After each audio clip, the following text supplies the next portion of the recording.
Mpendwa, Bwana Yesu Kristo asifiwe. Nashukuru kwa kuona tena umechagua muda huu kuifuata video hii ambayo ninaitoa kwako kwa njia ya mafundisho. Ninataka tujifunze neno linalosema sababu zinawafanya wengi kukosa majibu ya maombi yao toka kwa Mungu. Ndio, umeomba lakini unajikuta haujapata jibu yoyote ya maombi yako. Wamefikia kiwango kufundisha jinsi ya kuomba na umejifunza kuomba, lakini unakuta kwamba haujafanikiwa juhudi zako. Kama unajikuta umeomba, umejifunza kuomba, lakini haufanikiwi juhudi zako, ina maana kwamba kuna sababu, yaani kuna kizuizi, kuna kikwazo kinachozuiza maombi yako kusikika ama maombi yako kumfikia Mungu. Ndio maana sina budi kutumia muda huu mchache kuweza kukufundisha kuhusu swala hili, ama kuweza kukujibu kuhusu maswali umejiuliza, kwa nini maombi yangu hayapati majibu? Kwa nini kile ninachomwambia, ninachohitaji kwa Mungu wala sijapata jibu ama matokeo yote? Hakuna kitu kinachoweza kuwa bila sababu. Kuna sababu umeacha haupati kile ambacho kwamba unahitaji kwa Mungu. Tukisoma na wewe katika Isaya 58 shairi lake la 3 aya yake nasema, ninyi mnauliza, mbona tumefunga lakini wewe hauoni? Mbona tunyenyekeza lakini wewe hujali? Mlango wa 59 shairi la 1 nasema, usifikiri mkono wa Mungu ni mfupi hata siweze kuwaokoeni, au masikio yake ni mazito hata siweze kuwasikia.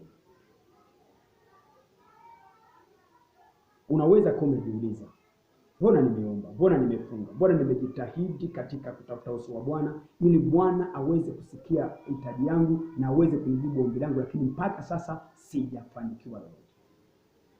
Ndugu, uelewe kwamba masikio ya Mungu si mazito ili siweze kukusikia, wala mkono wake si mfupi ili usiweze kukuendea na kukuokoa ama kukutendea kile unachokiomba kutoka kwa Bwana. Uelewe kwamba kama unaweza kumuomba Mungu halafu unakosa majibu, lazima kunapaswa kuwa sababu, lazima kunapaswa kuwa kikwazo ambacho kinakuzuiza wewe kusikika na Mungu ama Mungu kujibia maombi yako. Na tunajua kwamba kukosa majibu ya maombi yetu ni changamoto kubwa ambayo imesababisha wengi waliokosa majibu yao kutoka kwa Mungu pasipo wao kutafuta kujua kwa nini hawajibiwe maombi yao. Wengi wao wamechukuliwa na roho za upotevu na waamini kujikuta katika mikono ya wafumu. Ukisoma Biblia yako katika Samueli wa kwanza, mlango wake ni ule wa 28 mstari wa 4 hadi 17, utakuta mfalme Sauli wakati alipovamiwa na jeshi la Wafilistini, alipokosa majibu ya maombi yake kwa Mungu kwa njia yote ile alitumia ili apate kujibiwa na Mungu, alijikuta katika nyumba ya mwanamke mfumu mmoja. Ingawaje ukisoma sura zingine zinazotangulia sura ya 28, utakuta kwamba Sauli mwenyewe alikuwa amekataza mtu kumwendea mfumu, lakini kwa sababu alikosa majibu kutoka kwa Mungu akajikuta katika nyumba ya mwanamke mfumu. Na wewe unaweza kuwa umejikuta katika nyumba ya wafumu, umejikuta katika njia za kuendea wafumu, ni kwa sababu tu umeona kana kwamba Mungu hakusikia maombi yako na wala hakukujibu. Na kwa jinsi unataka Mungu ajibu angefanya haraka, basi umejikuta katika njia hii ya upotevu. Na wengine tu kwa sababu ya kukosa majibu ya maombi yao kutoka kwa Mungu imewasababisha wachukuliwe na roho za uongo na wakajikuta katika mikono manabii wa uongo. Kwa sababu tu amekosa majibu ya maombi yake kutoka kwa Mungu, anachukuliwa moja kwa moja na roho ya uongo, na ile roho ya uongo inaenda kumtia ama kumweka katika mikono ya manabii wa uongo. Ukisoma katika Mambo ya Nyakati wa Pili, mlango wake ni 18, shairi lake la 5 hadi 27.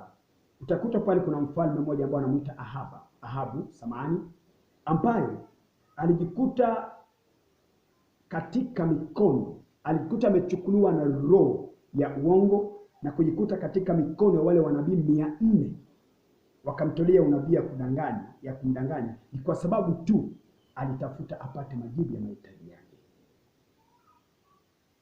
Lakini hata kama Mikaya alijaribu, lakini kwa sababu alikuwa amechukuliwa roho ya upotovu, roho ya uongo, hakumwamini Mikaya. Aliamini manabii 400 kwa sababu aliona kwamba ni wengi, hakuna anayeweza kusema uongo. Alijikuta katika upumbavu ama katika upotovu ni kwa sababu tu alikosa majibu ya mahitaji yake. Na wewe labda leo umeingiliwa na manabii wa uongo, wengine wamekukula pesa, wengine wamekuharibia maisha, wengine wamekudanganya, ni kwa sababu tu umejaribu labda kumwomba Mungu na ukakosa majibu ya mahitaji yako. Fahamu kwamba kila mara wafumu pamoja na wale manabii wa uongo, kila mara wanapendezwa, wanatuambia tu ni maneno ambayo inaweza kupendeza mioyo yetu, inaweza kupendeza, inaolingana na tamaa mioyo yetu. Lakini ngoja nikuambie, si kwamba kwa kuwa umekosa majibu leo kutoka kwa Mungu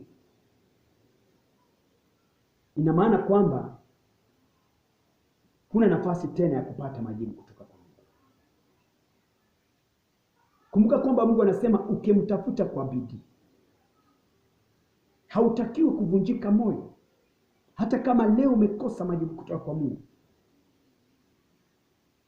hautakiwi kukata tamaa. Hautakiwi kuifungulia mlango roho ya upotovu ikubebe mpaka katika nyumba za wafumu. Hautakiwi kuifungulia mlango roho ya uongo ikubebe mpaka kuchukuliwa na manabii wengi wa uongo. Unachotakiwa ni kukaa kitako, kujiuliza, ni kwa nini nimekosa majibu ya mahitaji yangu kutoka kwa Mungu? Ningefanya nini ili Mungu aweze kunisikia na kujibia mahitaji yangu?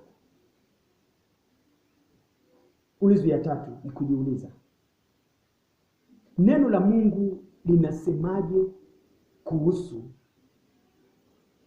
swala la ama kuhusu hitaji ninaloleta mbele za uso wa Bwana? Neno la Mungu linaelekeza namna gani? Unajua kuna watu wengine, watu wa Mungu wengi ambao wanajua kwamba kila kitu tu inabidi waombe, alafu akaomba Mungu, asipopata majibu inaishia pale. Kuna mambo mengine ambaye, kuna mahitaji mengine unaweza kuwa nayo ambaye hahitaji hata maombi, lakini inahitaji kufanya kitu fulani. Sasa kwa sababu nia yako tu ni kusema ungepata kile ambacho unaomba kwa Mungu, huna muda kukaa kitako kujiuliza kwa nini nimekosa jibu. Huna muda kukaa kitako kujiuliza ningefanya nini tena. Huna muda kukaa kitako kujiuliza neno la Mungu linaniambia nini kulingana na hitaji na kuwa nayo. Ndio maana kutakia mpendo, ufuate video zangu za baadaye ambamo ndani yake nitaongea moja baada ya nyingine iliyo sababu ya wewe kukosa majibu ya mahitaji yako. Ikiwa umenisikia neno hili, ikiwa nimekuwa baraka kwako, nimekufunulia ukweli na nimekupatia mwelekeo fulani, ninakuomba kuwasiliana nami kwa namba zangu ambazo ni alama kujumlisha 243 99 70 95 81 10, alama kujumlisha 243 81 68 51 022. Na ukitaka kunifuata kwenye YouTube kila mara, unatakiwa kuandika tu Elisha Muhindo. Ikiwa kwenye Facebook unatakiwa kuandika Elisha Vuhesi, na kwa redio unaweza kunifuata kwa redio yote ile unaisikia, ili kwamba uweze kuelewa mengi sana ambaye kwamba Roho wa Mungu atakayefunua kwa kujibu swali hili linalosema, neno hili linalosema sababu ya wengi kukosa majibu ya mahitaji yao toka kwa Bwana.